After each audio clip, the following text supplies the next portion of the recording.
Okay, so things that are new to development Yes. is this little puck right here Okay. and that little puck down there, Are those speakers? and they connect back to the phone. Yes. Okay. So what we have suffered with in the past when we do Zoom calls is it's quiet, it's louder, it's louder, it's loudest. It's getting quieter, quieter, quieter, and you can't hear. Okay. This should alleviate that. Is this the first time we're working with these? These are brand new. Awesome. I have Okay. tested them, they do work. Okay. Okay. It doesn't change the way that the phone works. You still dial in, still dial out, Mhm. but everybody gets picked up there. Okay. The button on them is a mute button. It's the Oh. exact same though as this mute button here.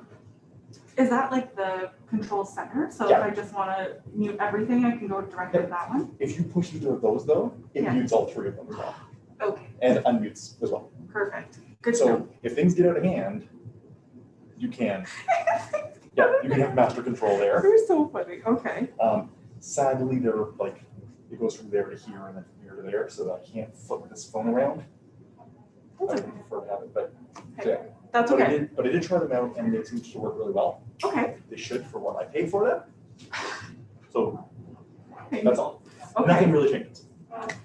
So everything over here on the computer Yes. is basically all ready to go. The speakers on your laptop are muted because when you get the phone audio, it'll get picked up here and you'll get feedback. Okay. So if you wonder why there's no audio coming from your laptop, that's okay. Because you're going to get audio coming from your phone. Okay. So that's how people are going to hear. People are going to see on the big screen. Mhm. You're not sharing any documents or presenting a desktop or anything, right? Not to my knowledge. I don't know how Tyler did it in the I past. don't think he ever did that. Because when I go back and I look at these videos, Yeah. usually it's this until a bunch of people join, and it's only just the video of everybody talking. Okay. Like Is this camera supposed to be on? Like, would Tyler have that on? Sometimes he does, sometimes he doesn't. Okay. If you don't, it's just going to show LMCH, Okay. right? Everybody's going to be able to hear you though, because they're going to hear you through the phone. Sure. Okay. When you're ready to kick off the meeting, Mm-hmm. the meeting is already open, Yes. so people can join Zoom right now. Right. All you need to do is right here. It says, I gotta find the right one. Switch to phone audio. Just dial the top number. The top one. It is a toll number. It's a Toronto area code. Oh, It's okay. no big deal. It's like fractions of a penny per minute. Oh, okay. It'll ask for your meeting ID and your participant ID. Just key it in on the keypad Okay. and you're done. Your computer will know that you dialed in, Yes. and that's all you have to do here. That's all I have to do here, All you and have to then anyone else that's joining via Zoom is really just Yep. joining the regular way. Somebody can join in. So it's called a conference bridge, right? Like Okay. it's all connected. So if somebody joins in from their computer and they're using a microphone and speakers on their computer from home, Mm-hmm. they're going to hear the same audio that comes through the phone. If somebody doesn't have a computer and they just dial in with the phone number, they're not going to see anybody's screen, but they're still going to hear audio Right. and still be able to participate as if they're on the phone. Okay. So it all. Okay. Okay, when you guys go in camera, Mhm. okay, more, stop live stream. In camera. Okay. Done. Like it's gone. And what I have done is in Chrome, Oh. here's what the live stream looks like right now, Okay. right? It's your Zoom meeting. That's my Zoom meeting. So if you turn the camera on Mhm. or if you share a document, that would eventually change. Okay. There is a delay in streaming it to YouTube. It's about a minute. A minute. Okay. That's Right. good. So there's no big deal. So when you do go in camera and you click on the heart and you go stop stream, if you want to zip over to Chrome, you can watch this and you'll see it end. Okay. And I think it literally across the screen, it says like the live stream has ended Okay. or something like that. It should be pretty obvious. It's Okay. ended. Those are the two things you need to do. Okay. What time does the meeting? 5:30. 5:30. Do you want me to do the dial-in portion for you right at 4:30 before I leave? No, I mean I can do it. I'm sure it's not that bad. As you said, it's the 647 number. Yep. And any of them work. So I just did this, Yep. switch to phone audio. I'll just leave that open for you. Thank you. And do that and you're good. Thank you. No problem. Yeah, and that should be it. Okay. I'm all kinds of anxious. Are you? Yeah. This is just like starting again. There's a Oh, no. lot. There's a lot to it, right? Yeah. Yes. And I'm guessing that Tyler would still put out water and stuff. I think maybe I would usually leave before he would That's fair. start. Oh.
That's it. I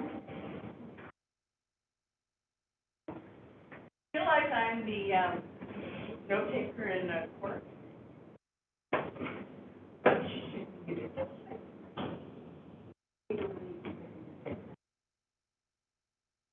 Oh, I mute it.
I better not sit here.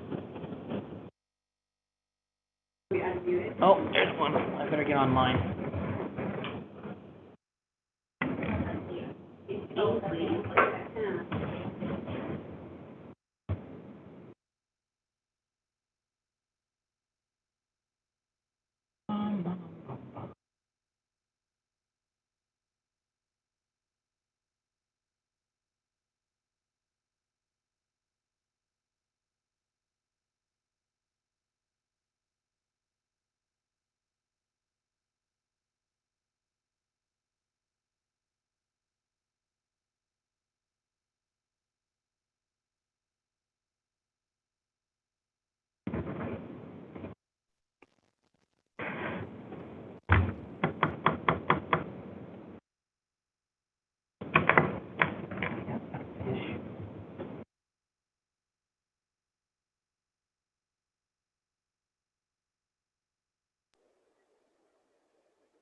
You?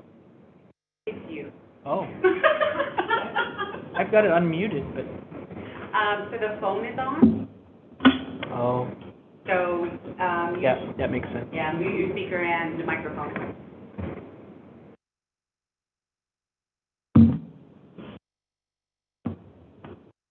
Hi, ladies. Hi. How's it going? Pretty good. How are you? Good.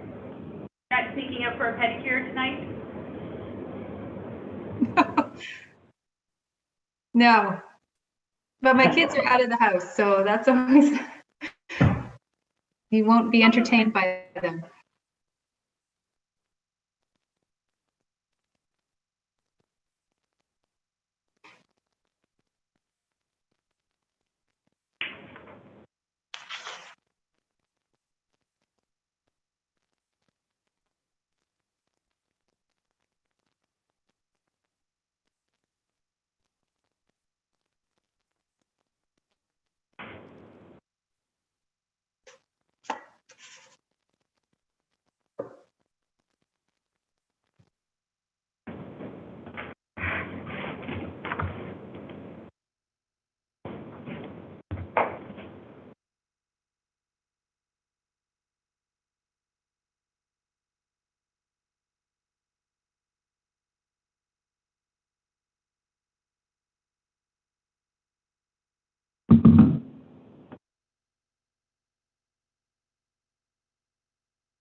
Paul, Paul says he's having trouble getting the meeting to load. Any thoughts or suggestions? Okay, let's see.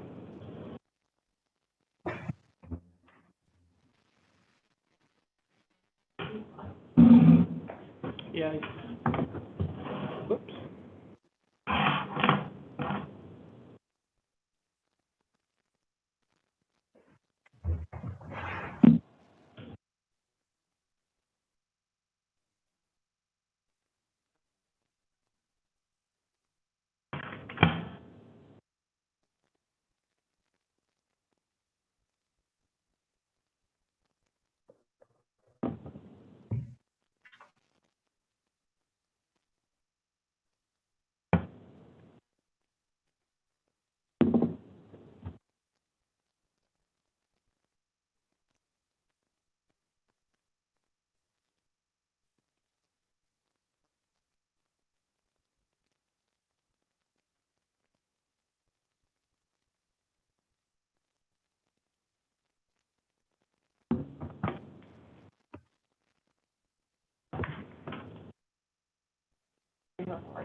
Series of meetings, and the link will be sometimes.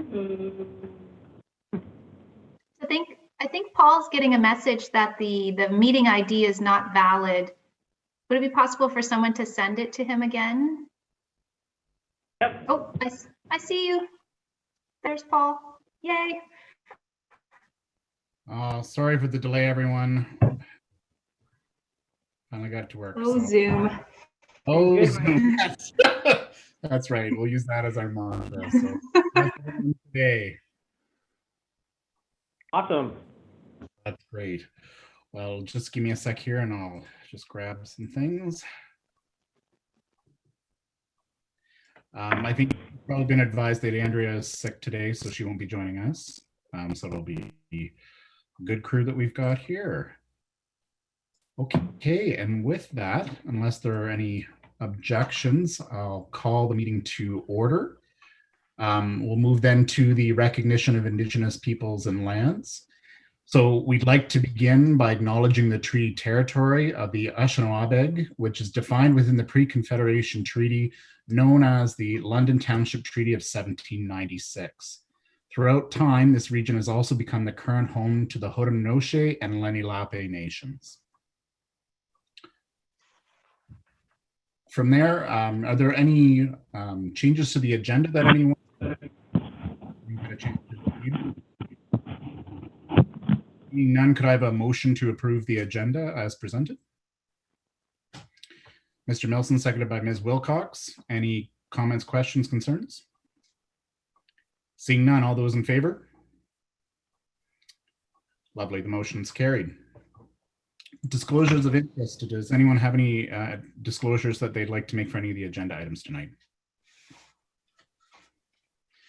Seeing none, we'll move on then to the approval of the minutes from the previous meeting. I'm assuming everyone's had a chance to review. Are there any questions related to the minutes? Seeing none, could I have a motion to accept the minutes as printed? Mr. Milson, seconded by Has to be Ms. Rosanna. Thank you. Any discussion further? Seeing none, all those in favor?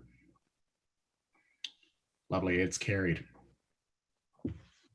We'll move on to communications. I'm not aware of any communications that have been formally submitted. Ms. Chowns, are you aware of any as well?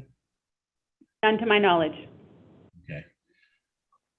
Great. So we'll move on then to delegations. We don't have any delegation requests this evening that I'm aware of either.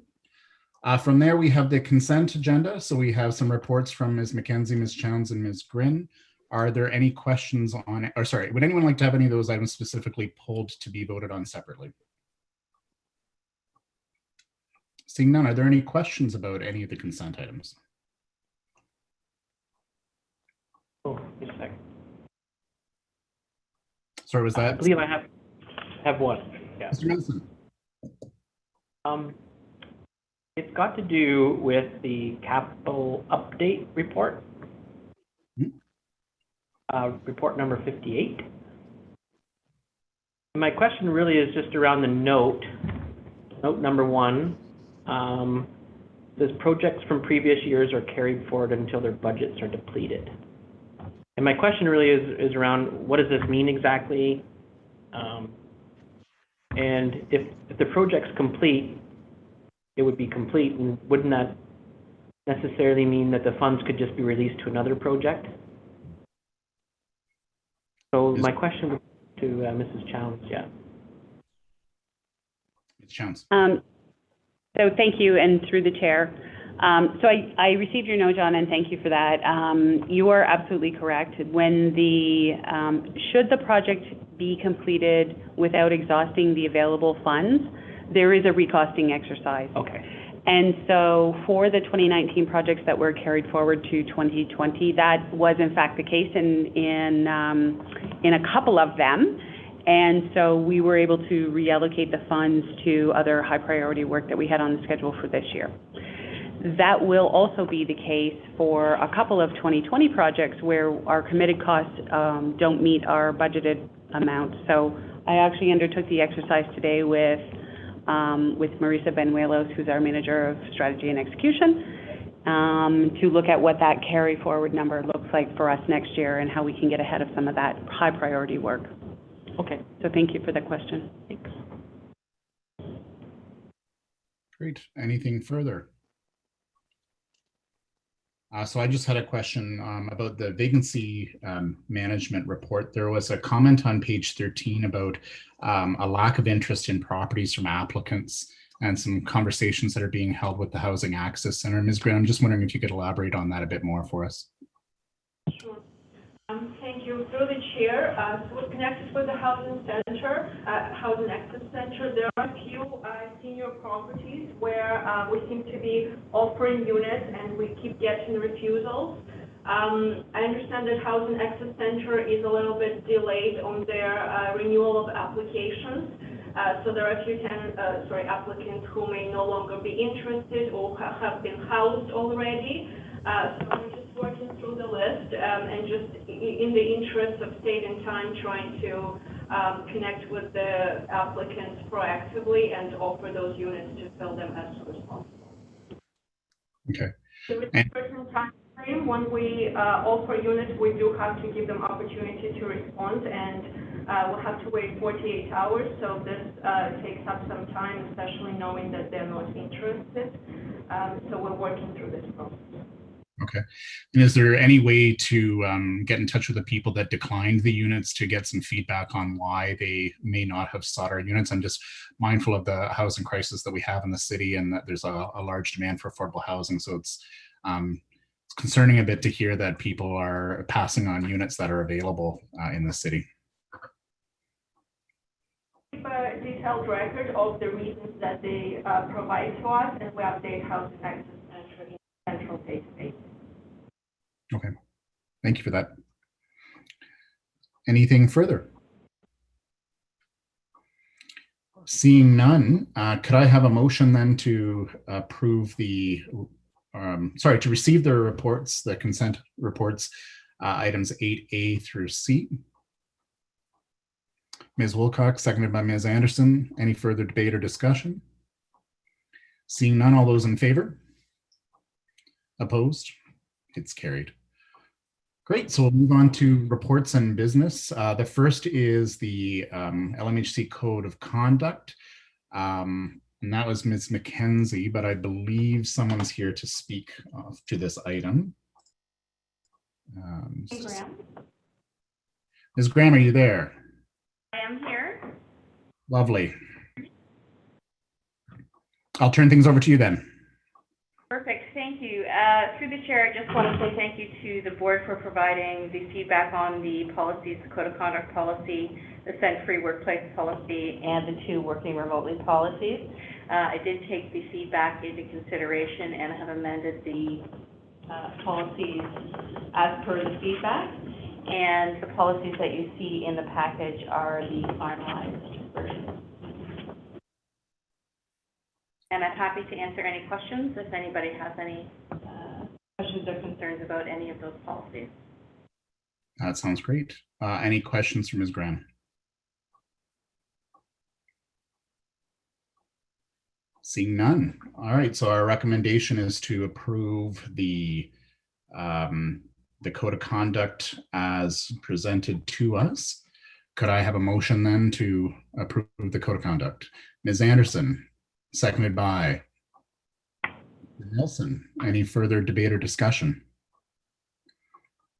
Seeing none, all those in favor? It is deemed carried. Thank you for all the hard work on that. That's great. And thank you, Ms. Graham, for being here for that tonight. The next item that we have is the scent-free workplace. And actually, I think, Ms. Graham, you're here as well for that item, are you not? I am here for that as well. And I did incorporate the feedback from the board again on that policy. And what you see in the package is, again, the finalized policy. I'm happy to answer any questions or concerns about that. That's great. Any questions for Ms. Graham on that matter? Seeing none, can I have a motion then to approve the scent-free workplace policy? Mr. Milson, thank you. A seconder. Ms. Wilcox, any further debate or discussion? Seeing none, all those in favor? It's carried. And thank you for continuing to bring that one forward as well. Lots of great work there. Sorry, I did have one comment on it too that doesn't affect the vote, but I really appreciate all of the posters in different languages that are provided as well. I think that's a great initiative. So thank you very much for providing that. The next is working remotely policies that are before us, and who's presenting that to us this evening? That is me again, and there are the working remotely policies. The First one is just the general working remotely policy for staff in general. We also have a working remotely policy for business continuity. So in the cases of COVID, for example, where we are requiring staff to work from home. And again, through the chair, thanks to the board for the feedback. I did incorporate the changes. And again, what you see in the package are the 2 final versions. And again, I'm happy to answer any questions or Great, thank you. Any questions from Ms. Graham? Seeing none, can I have a motion then to approve the working remotely policies, both sets? Ms. Wilcox, thank you. Seconded by Ms. Anderson. Any further debate or discussion? Seeing none, all those in favor? It is carried. Great. And thank you for all that hard work too, especially the timeliness associated with it too, as we move into the second wave. thanks for having me tonight. You bet, thank you. The next one is building condition assessments, and I'll turn things over to Ms. Chowns. Thank you. So building condition assessments is an integral part of our asset management strategy, and where we had previously worked with our data management partner, VFA, we have found that the existing condition assessments have failed to meet our full requirement in terms of the technical content. And so for that fact, we went to RFP this year to seek out engineering firms that may be able to better fulfill our requirements. The details are found in the reports. One thing of interest is that where we had previously considered assessing the portfolio over a 3-year term in a 1/3, 1/3, 1/3 split, due to the seasonality of us arriving at this piece of work, we chose to reallocate that to only assessing 20% of our portfolio this year and shifting the bulk of the work to the following 2 years. And so where the full budget amount over the 3-year period is $225,520, as stated in the report, we have approximately 40% of that cost allocated in the subsequent year's budgets for the next 2 years. And this year, we have just under the budgeted amount of $44,298. I believe the number is $42,600. Anyway, we're right on budget with what we had anticipated spending this year. And so the ask of the board tonight is to receive the report for information and to approve the recommendation that the 3-year contract be awarded to Putnam, who was the successor in the bidding process. Great, thank you very much. Questions from Ms. Chow? Ms. Wilcox. Thank you. And through the chair, just a question about process. So when, now that that's been split into sort of segments for how the work will be done, what's the, how is it prioritized to determine what gets kind of in the first wave and then the second and third, et cetera? Ms. Chance? So thank you, Ms. Wilcox, for the question, and through the chair. We determined what would be assessed in the first wave based on the gaps that existed from our previous assessments through the previous vendor. And so where our previous vendor had not, in fact, assessed our entire portfolio, that's where we started. So our goal is to, by completing the assessments this year, it will provide us with a full portfolio assessment. And then over the course of the next 3 years, our full portfolio assessment will be made based on the same criteria by the same vendor. And so we'll bring the existing information up to speed with the new vendor.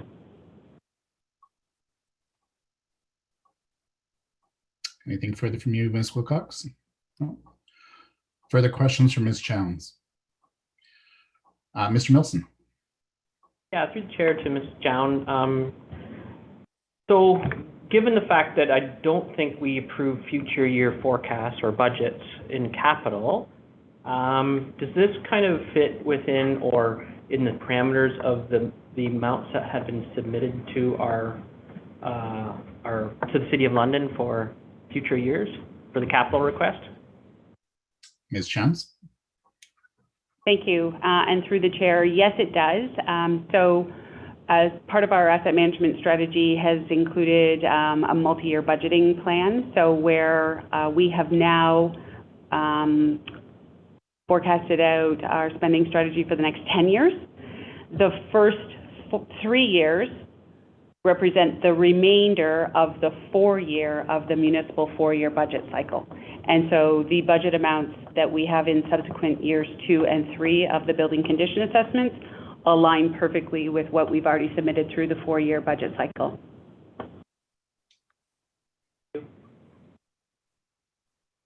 Great, thank you. Ms. Anderson, you had a question. Thank you. Yes, and through you, Mr. Chair, just I don't have a calculator. I assume that the 44,000 then is that 20% of the total, like the 225 contract award? Is that how that works? Ms. Chowns? Thank you. There is a small administration fee that the vendor requires up front to set up the database, which is represented in the first year's fees. Okay, thank you. Further questions? I just have 2 quick questions. One is, I'm wondering if you could speak to us a little bit about the methodology that the consultant will use for the building condition assessments. And I just want to confirm that it's consistent with the asset management plan that we previously approved, or whether or not this consultant's actually looking at revising that criteria as we move forward. Thank you.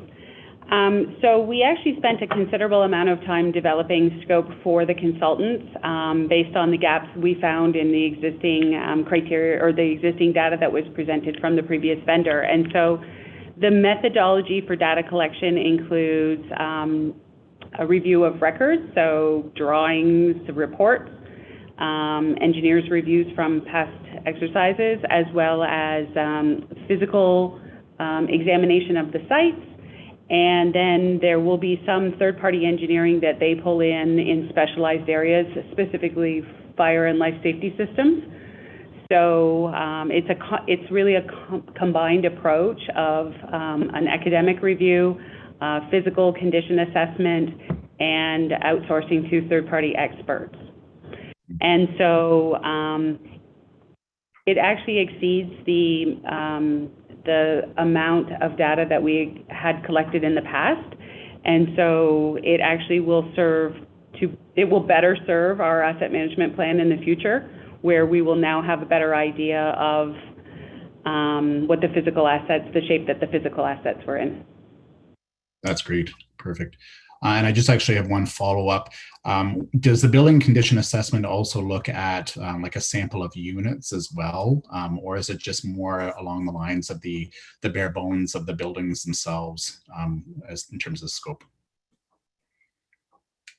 It does include an assessment of units. We've provided a minimum criteria of a 25% unit inspections And when we negotiated the final terms with the vendor, we agreed that for the very nominal fee that they would charge to up that to a 25% sampling size, that probably was more representative. And so we've elected to exceed the minimum requirement and go to that 25% sample. That's great. Anything further for Ms. Chowns?